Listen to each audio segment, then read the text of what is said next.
This is Mike Sylvia from the Bedford Guide. I'm here with Shirley Black. She's a nurse, and we're here to discuss, which I discussed at 3 o'clock, the opioid crisis town hall that is scheduled for tomorrow at 6:30 at the Zeiterion Theatre. We want everyone to show up. It can fit 1,400 people. We want 2,000 to show up. We'll make accommodations. So Shirley, tell me who you are. My name's Shirley Black. I'm a nurse. I run the NPOA page. I've been a nurse for 28 years. So nurses to prevent opioid abuse. Correct. It's tied into kind of what the physicians. Mm-hmm. So you're the nurse side of that, and that's why we're having this discussion today. We did the doctors at 3 o'clock. Mm-hmm. Everyone should check the 3 o'clock post if you want to get information from the doctor's side of the house. So tomorrow night you have Phil Palagogos. He's the WBSM host who you talked to today, right? So he'll be moderating, not really moderating, kind of like just kind of guiding the discussion. So tomorrow is a community discussion. We want people to come out, have a discussion with doctors, nurses, police officers are going to be out there. So where can they find the nurses to prevent opioid abuse? Facebook? Facebook, we have our own page, Nurses Preventing Opioid Abuse, just like the physicians.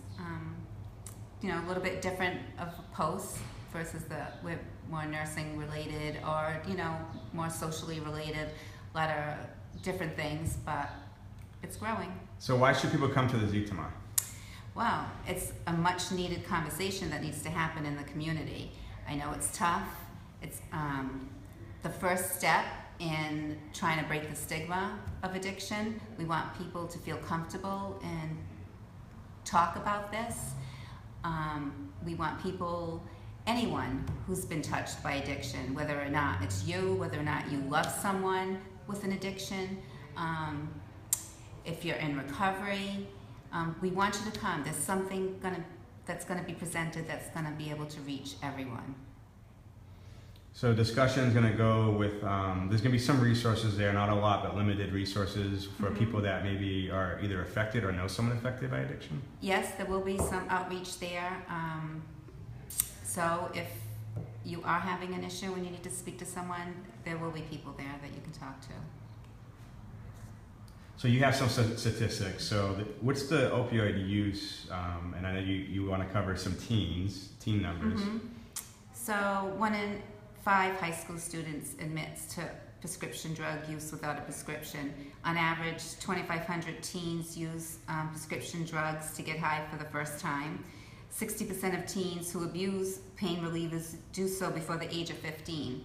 So I would just say that if you're going to be someone who's not going to go to the Z tomorrow, if you're a grandparent, I just take a moment to do a self-assessment at home. Look in your medicine cabinet.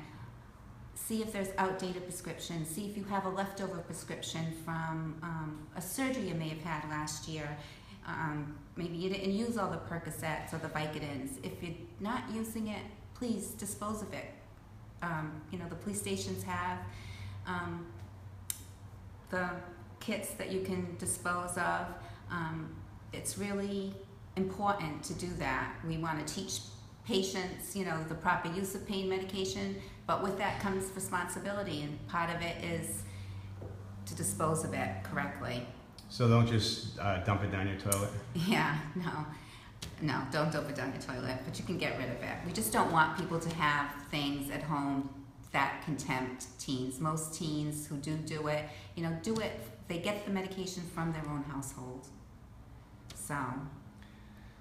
So there's going to be resources there tomorrow, and we're going to have a website launching this week that's going to kind of provide some resources as well. What would you say if someone can't make it tomorrow? What could they go out and find on Google, or they head over? I know there's some Massachusetts sites. Any sites that you recommend or information? For information? Yeah. So like if I have someone in my family or there's someone I know, where could I send them? Should they go to St. Luke's Hospital? Should they go, any place or? Well, STAR has, a program. Seven Hills has a program. PACA. So talking about PACA, they're going to also do a backpack thing. Right. So if you can't make it to their station on the 25th, they're going to be there at the Z tomorrow. So just bring the backpack to the Z, and I'm sure they'll be happy to take it. And that's the homeless thing, right? Yes. The backpack thing. Yeah. They want you to fill it up with, some materials, socks, whatever. So tomorrow It's all night. connected. tomorrow night you can, bring your family, bring your friends, bring anyone. Right, just reach out, look, just take a step back and just look around. Addiction affects everyone. There's no one who hasn't been touched somehow in some way by this, either personally or someone who has. And we just want the community to be more understanding. It's a community of compassion and of hope. Reach out to your neighbors, your coworkers. Unfortunately, there's so much stigma with this that people are suffering silently. People don't want to say, my child is having a problem. My grandchild is having a problem. My nephew might be having a problem. A neighbor might know something's happening next door, and nobody's saying anything. If you know somebody's having a problem, just say, hey, tomorrow, at the Z, there's this big event. Why don't you come? I mean, it could be the beginning of somebody healing. And there's going to be Narcan training. Narcan information there. We really want people to be responsible citizens. If you love someone, know someone that has an issue, you should get Narcan trained. It's a great thing. Massachusetts alone has trained 40,000 people. That's non-medical people, that's just bystanders. And with that number, they've saved 6,000 lives. So you can make a difference. Yeah, there's going to be people who are survivors of people who've died from opioid overdoses there as well. And we talked earlier, it's very important.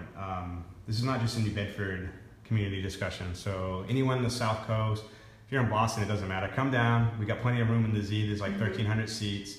So it's important that it's a really, not just a city like New Bedford, it's the whole South Coast. Right, it is. I mean, it's a huge issue in New Bedford and Fall River.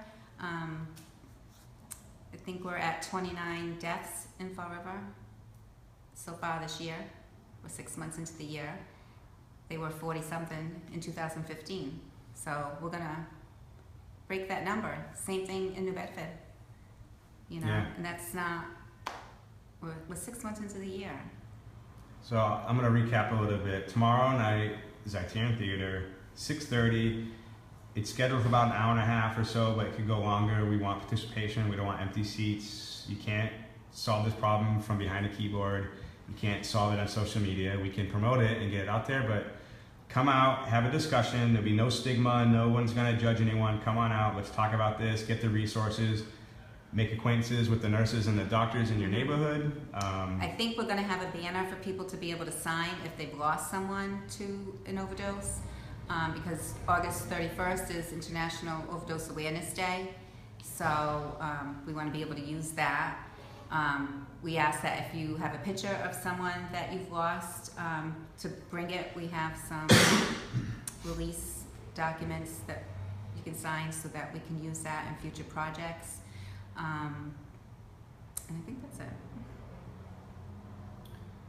So Josh asked, so what are we supposed to do about pain management if there's no dispensaries in New Bedford? So I think he's talking about medical marijuana, so we don't have to touch that. But so people can go to the police station. I know that's something new. They have they have places, receptacles now to take prescription meds. I think you made a really good point. We're not just saying it.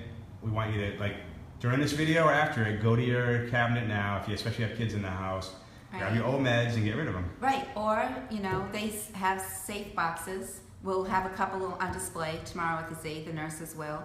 Lock up your meds. And it's just not, pain medication. It's, Ativan, Xanax, Klonopin. Also, Neurontin is a highly abused drug. There's a lot of that prescribed. People get prescribed that for diabetic neuropathy, which is just like nerve pain, back pain, but that is extremely abused. So I just don't want people to look at, I'm just looking for if I have any Percocet in my medicine cabinet. I think it's just safe just to lock up your meds. So you're one of the founders of the Nurses to Prevent Opioid Abuse. So why did you guys start that? Or ladies, and how many people are in there? We're up to 1,000 members. We started it because we just want to, because we're seeing a community ravaged by an epidemic. We want to work with everyone we're kind of just like stepping up to the plate, trying to fill in the gaps of where we think we could help best, whether it be education, whether it be, you know, stigma related. We're working with the nursing students at UMass Dartmouth, involving them. UMass Dartmouth just started a YPR chapter, so that's young people in recovery. That's great. The nursing students have been great. And you're primarily on Facebook, so they can go there and like that and get information. Oh yeah, there's tons of information. I try to be so versatile with everything that I post there. And I also run South Coast is Fighting Addiction, so that's a little bit different, but you know, there's lots of good information on that. It's a great resource, I think.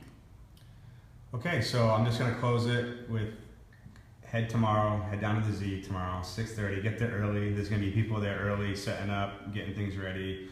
Come down, talk to the nurses, the physicians, the police, the people in the medical field. They're gonna be down there. It's a community conversation. It's not a one-way. They're not gonna talk to anyone directly and that's it. You guys talk back. It's gonna be a conversation. It's not. Yes, we want people to ask questions at the end. You know, we want this to be engaging.